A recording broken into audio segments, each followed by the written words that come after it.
buenas tardes. Como parte del proyecto de la clase de evaluación del aprendizaje, debemos entrevistar a un docente sobre el tema de la evaluación. En esta tarde nos encontramos en la Universidad de Ciencias y Artes de Chiapas, en el campus de Tuxtla, y está conmigo la profesora Leticia. Bueno, para adentrarnos más a la entrevista, me gustaría preguntarle cuál es su nombre completo. Sí. Soy la maestra Leticia Nel Reyes Martínez, soy docente de asignatura en la licenciatura de Lenguas Internacionales aquí en la Facultad de Humanidades de UNICACH. Profesora, ¿nos podría decir cuánto tiempo ha ejercido con su profesión? Tengo más de 11 años de experiencia en docencia y aquí en la licenciatura 3 semestres. ¿Ha sido una buena experiencia como profesora? Claro, sí. Bueno, para hablar un poco más sobre el tema, vamos a hablar sobre el concepto de evaluación. ¿Usted considera que el proceso de evaluación es importante para tener un aprendizaje significativo? ¿Es correcto? Estoy de acuerdo con él. ¿De qué manera usted cree que influye la evaluación en el aprendizaje? Ok, bueno, primero hay que enfocarnos en la diferencia entre qué es enseñanza y qué es aprendizaje. Yo como maestro puedo enseñar, pero tú como alumno necesitas aprender. Y en este proceso que es de dos partes y en dos direcciones, la evaluación a mí me permite ver cómo tú estás aprendiendo. ¿Lo diría como una relación de simbiosis entre alumno y profesor? Podría ser. Y a ti te permite esa evaluación ver un progreso y puedes como mejorar a partir de eso. O sea, en ambas partes pueden haber ajustes. Claro. Perfecto. ¿Cuál es el concepto que tiene usted de evaluación? Evaluación es un mecanismo a través del cual podemos medir el aprendizaje en el alumno. ¿Diría que ese es el único objetivo de la evaluación? No, también es un medidor del desempeño como docente. También como docente. Sí. Okay. Entonces, evalúa ambas partes de alguna forma. Sí, de alguna forma. Por ejemplo, si yo aplico una evaluación a mis alumnos y todos reprueban, también me hace cuestionarme. La evaluación realmente evaluaba cosas que yo enseñé o tiene cosas que no enseñé o estoy pidiéndole algo de más a los alumnos que no tienen o hubo algún concepto que se dio muy ligero y que necesita refuerzo. Okay. Bueno, es como la clásica situación del profesor de matemáticas que te enseña algo en clase y luego el examen está muy elaborado, ¿no? Ajá, sí. Claro. En clase es muy sencillo y en el examen es muy difícil. Es otra cosa. Bueno, ¿y usted considera que hay una gran variedad de evaluaciones, tipos de evaluaciones? Tipos de evaluación. Bueno, actualmente manejamos lo que se le conoce como la evaluación formativa y la evaluación sumativa. La evaluación formativa es la que se da como en una duración antes de la sumativa. Y la sumativa es una que va a englobar como todo el proceso y como un resultado final. Entonces te doy un ejemplo. En el semestre, una evaluación formativa sería como pequeñas actividades previas al examen parcial. Y el examen parcial sería la sumativa de todo el parcial, de todo el periodo. ¿Y al final se toman como un todo? Normalmente se integran la formativa y la sumativa para que efectivamente no todo recaiga en un examen de una sola tarde de cierto número de preguntas, sino que incluye todo el proceso. Okay. ¿Y ustedes diría que esta es la que usted utiliza? ¿Esta forma de evaluar? Ambas, sí. Ambas, ok. ¿Ha probado alguna diferente? Bueno, al principio, originalmente, utilizaba únicamente la sumativa. Y entonces, o sea, eso significaba que no importaba qué tan bien o qué tan mal te fuera en el semestre, lo único que contaba iba a ser el final. El final. En cambio, cuando ya agregas la formativa, puedes ir ajustando y pues le permite al alumno no estresarse tanto por una sola nota que, ¿sabes? Puede ¿Y es más complementarse. demandante para usted usar ambas? Sí, pues sí, porque una es al final y ya. Y la otra es durante todo y la otra es durante todo el semestre. Así es. Muy bien. Y en cuanto a los instrumentos de evaluación, ¿usted emplea estos instrumentos? O sea, ¿qué son instrumentos? ¿Qué tipos Sí, de instrumentos de son evaluación? herramientas que le ayudan a llevar a cabo esta actividad, por ejemplo, Sí. lo de ¿Evaluar? la sumativa, así, lo de la que se lleva durante todo el semestre. Sí, o sea, por ejemplo, puede ser un examen, puede ser un proyecto, puede ser una exposición, puede ser... esos son instrumentos, ¿no? Así es. Ok. ¿Cuál es el que más utilizan o el que prefiere utilizar? Dependiendo de la clase. Por ejemplo,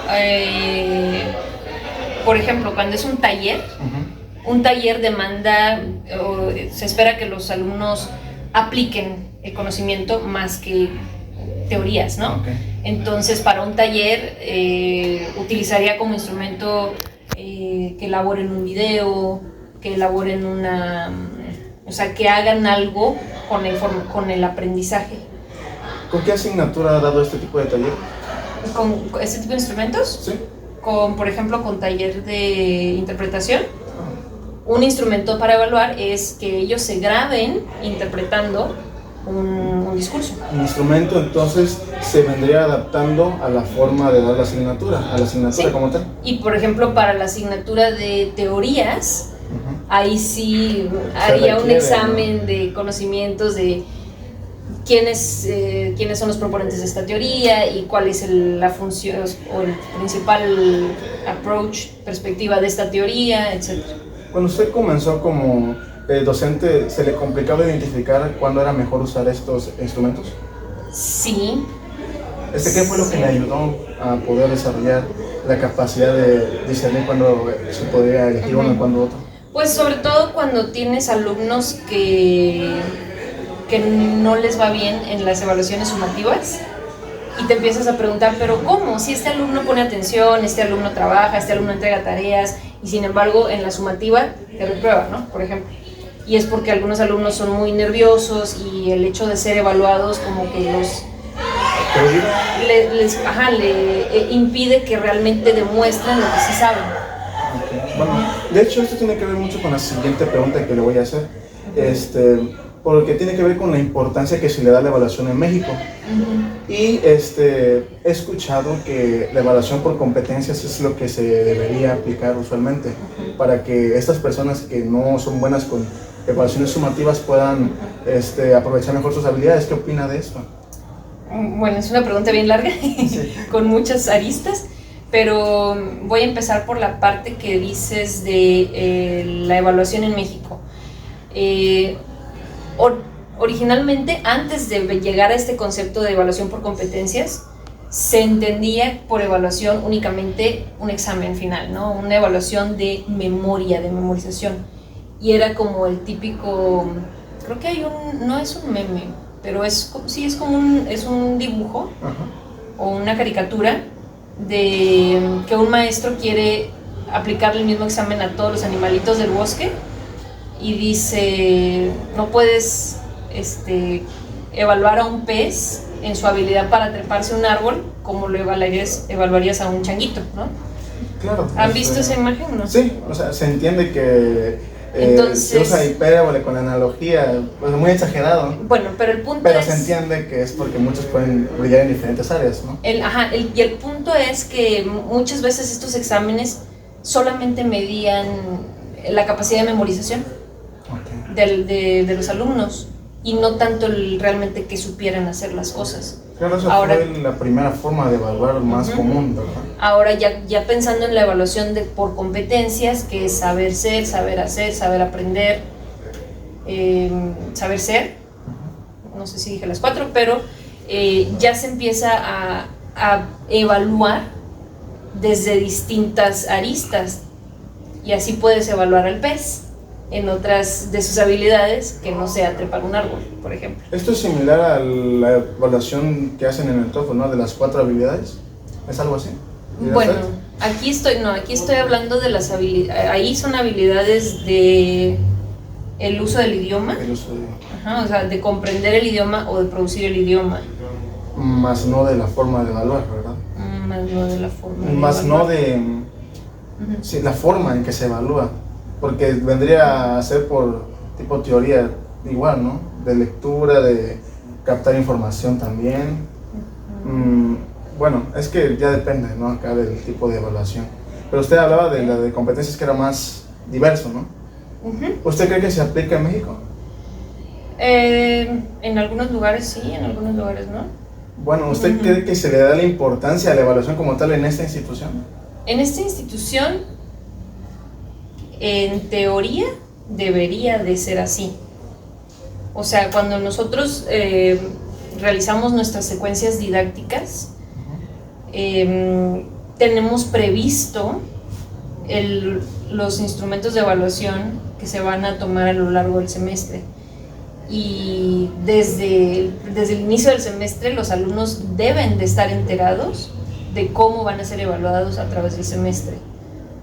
Okay. De hecho, vi que pasan por revisión estas formas de evaluar de cada profesor, ¿no? Sí, exacto. Sí. ¿Cree que los parámetros con los cuales se verifica si son adecuados son correctos? Los parámetros con los que se verifica. ¿Quién es el órgano que los verifica? Tenemos digamos, entre los maestros hay una academia que está conformada por los mismos maestros, y dentro de esta academia hay una persona que, como director de la academia, revisa que todas estas secuencias didácticas sean conformes al programa de unidades de aprendizaje. Y el programa de unidades de aprendizaje, que ya fue sometido a revisión por la Secretaría Académica, tiene estos parámetros que dices tú, que tenga evaluaciones formativas, sumativas, que realmente refleje que los aprendizajes esperados se cumplan a través de esos instrumentos. Entonces sí se busca respetar esto estipulado por la Secretaría. Sí. Ok, muy bien. Se busca. Bueno, ahora tengo otra pregunta. Cuando usted era una estudiante, ¿de qué manera influían las evaluaciones en su desempeño a lo largo del semestre? ¿La motivaban? ¿La desmotivaban? ¿Qué piensa usted? A mí me motivaban porque yo siempre fui muy nerd. Entonces sí me gustaba estudiar y memorizarme cosas y aprender, y como para mí eran como los juegos estos de Jeopardy y de maratón. ¿Le gustaban que sus conocimientos fueran retados? O sea, sí. Su capacidad fuera retada, ¿verdad? Sí. Okay. Y esta fue una tendencia que tuvo siempre, ¿no? Sí, pero bueno, hablando de mis compañeras, que a algunas no les gustaban o le tenían miedo a los exámenes, puedo entender por qué. O sea, el factor del por qué no los motivaría, ¿cuál sería? Pues tienen distintos intereses. Algunas personas por las mismas materias, a algunas personas no les gusta las matemáticas, a algunas personas no les gusta el inglés, a algunas personas no les gusta historia, y otras personas a las que sí. ¿Y si había alguna asignatura que de verdad no le permitía avanzar? Tal vez dibujo técnico. Bueno, ok. Ahí ves lo de las habilidades, ¿no? Sí, claro. Sí, tal vez yo no tenía mucha habilidad aquí con las figuras geométricas y esto. Entonces eso ya es un factor de cada persona. Perfecto. Tal vez ¿Usted ha empleado la evaluación como fuente de motivación para sus estudiantes? Sí. ¿De qué manera lo ha hecho? Pues sobre todo cuando hay buenos resultados. ¿Cómo los utiliza? Pues, ¿sabes? Como felicitarlos, miren qué bien lo han hecho, lo lograron, están a un paso de esto. Por ejemplo, en las clases de inglés, si la meta es certificarse con un nivel, es como, miren, ya hicimos esta prueba, nos demuestra que sí tenemos las herramientas para alcanzar el objetivo. Ok, esto es después de la evaluación. Sí. Esto es cuando ya han sido evaluados. Pero, por ejemplo, al inicio del semestre, cuando estamos dando los criterios de evaluación, usted... Como motivación. ¿Usted ha tratado de hacer cambiar estos porcentajes que ponemos? Pues, Casi siempre salen muy bien en las evaluaciones y de hecho son los mismos alumnos los que dicen, no, que el examen no valga tanto. Sí, a eso me refería. Y yo digo, pero si les va súper bien en el examen, deberían de darle más peso a su examen porque sí se preparan. Yo considero que aquí es más un factor de estabilidad mental, porque el tener una presión más sobre nuestros conocimientos sí puede provocarte ansiedad incluso a veces. Con el estudio, como usted dice, sí nos preparamos, sí hay gente que sí se prepara, pero siempre está el factor mental. El estrés. Ese que yo considero que puede afectar. Por eso muchas veces ponemos en proyecto o en tareas y hay unos que quieren alegar por que tenga 10% de asistencia, cuando eso se espera, ¿no? Exacto. Bueno, vamos a proceder con otro tipo de preguntas. Con la retroalimentación, ese tema es muy importante igual. ¿Usted cree que la retroalimentación se toma en cuenta en el sistema educativo actual? A veces no, y por falta de tiempo.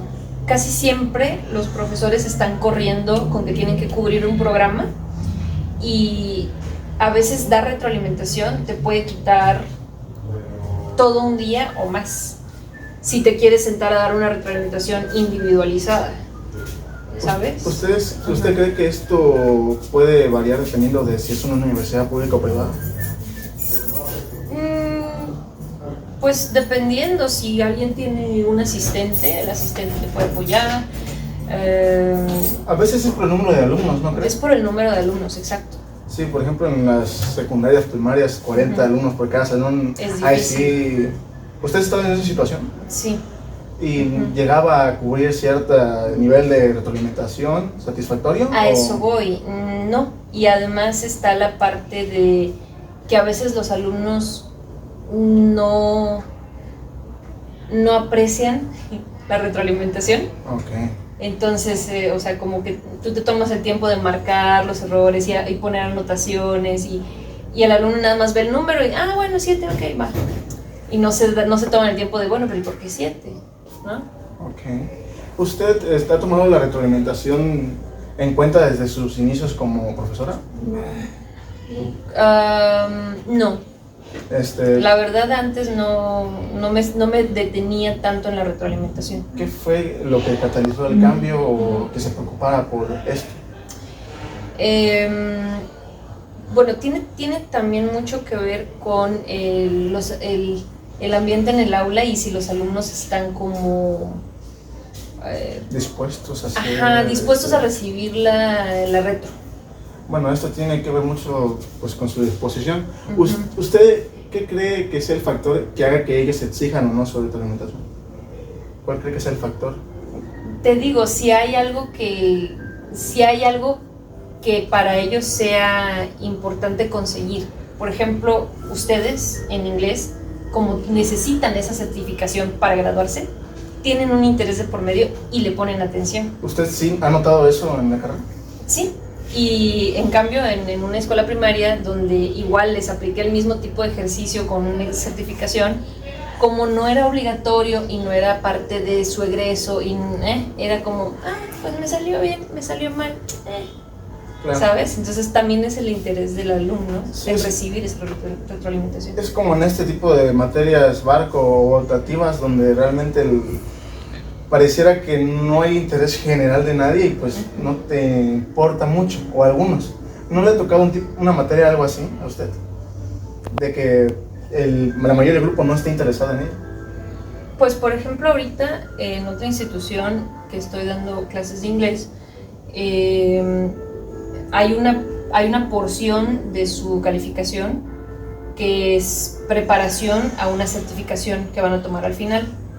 Pero la pura preparación tiene un valor muy mínimo. Entonces, no se preocupan si lo hacen bien o si lo hacen mal, no prestan tanto atención a la retroalimentación porque no les vale tanto en su calificación de ese parcial. Se van a preocupar hasta el final, cuando ya sea la certificación real, no el sample o la práctica.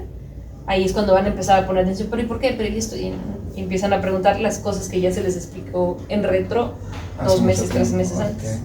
Entonces usted diría que la retroalimentación depende de los resultados que puedan obtener. El interés, o sea, de para qué les va a servir, y también que sea inmediata. O sea, si lo que me estás diciendo me va a servir en el futuro próximo, te pongo atención.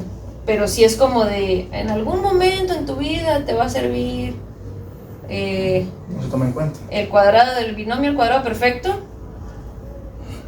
¿no? Pues para el examen, tal vez, sí. Por eso, pero a lo que voy es de que si me sirve en mi futuro inmediato, ok, te paso de dinero. Pero si es como algo muy abstracto para la vida, maybe not. Ok, bueno. Tal vez no. Bueno, para concluir, profesora, le daré una última pregunta. ¿Cuáles son sus recomendaciones para profesores y estudiantes en cuestión a aprovechar mejor los elementos de la evaluación? La evaluación y la retro, ¿no? Sí, ambas partes. los elementos. Pues yo como alumna que he sido, me ha servido la evaluación para medir mi propio progreso, mi propio avance, saber cómo aprendo, saber, como dicen, de los errores se aprenden.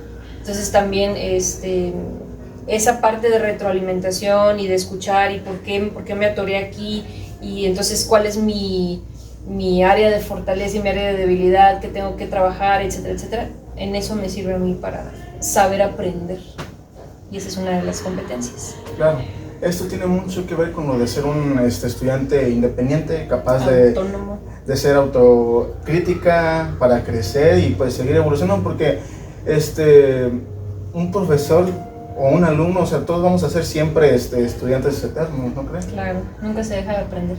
Bueno, muchas gracias, profesora, por su atención. Gracias, Espero poder contar con su compañía en cualquier otra situación importante. Que tenga muy buena tarde. Gracias, hasta luego.